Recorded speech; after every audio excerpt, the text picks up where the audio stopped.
Good morning and happy Tuesday from PFD headquarters. In today's video, we have personal finance pet peeves, the New York Times reporting that men don't want to give up the family time they gained during the pandemic, Silvergate Bank also experienced a run recently, and the one surprisingly simple consumer protection tool that you have at your fingertips.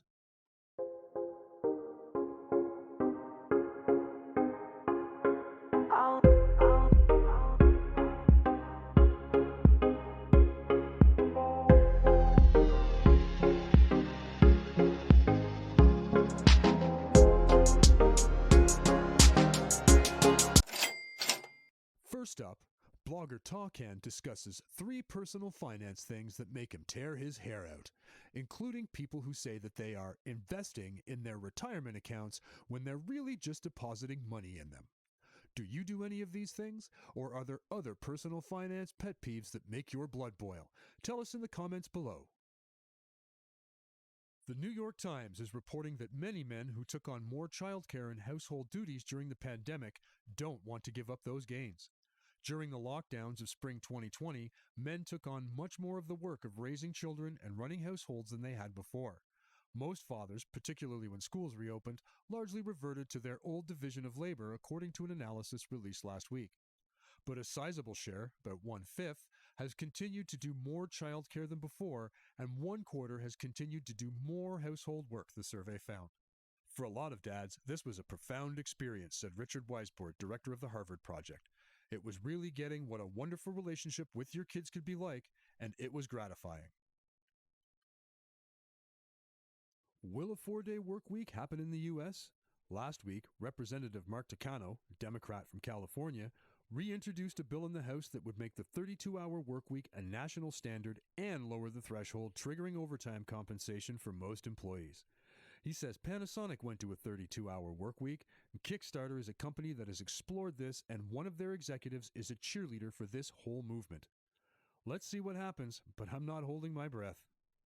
Matt Levine in Bloomberg points out that a crypto bank had a boring collapse. In the wake of SVB, Silvergate also found itself having a run.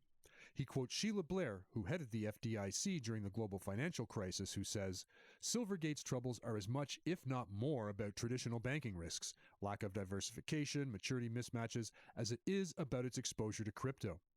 Levine follows her comment up with one of his own saying, that's right, but the exposure to crypto was the lack of diversification, and the lack of diversification was in Silvergate's liabilities, not its assets. Time will tell what the fallout will be from all of this, but we will be watching closely. Finally, Erica Alini demonstrates one of the most powerful tools that people who pay with credit cards have, the chargeback. A consumer protection tool, the statutory chargeback is meant to allow you to contest unfair or fraudulent charges. I myself have used this at Christmas last year when I canceled an order within a company's terms of service. I had been overcharged according to the invoice they sent me, and when I emailed them, they told me that they would send it anyway and that I should just give their products a chance. I forwarded this email exchange in terms of service to my credit card company, who then investigated my claim. Most businesses will refund your money in these situations when the credit card company reaches out to them. Too many requests for chargebacks could lead to the business having their ability to use credit cards revoked. Have you requested a chargeback from your credit card company? How did that go? Tell us in the comments below. And see you tomorrow for another edition of Personal Finance Daily.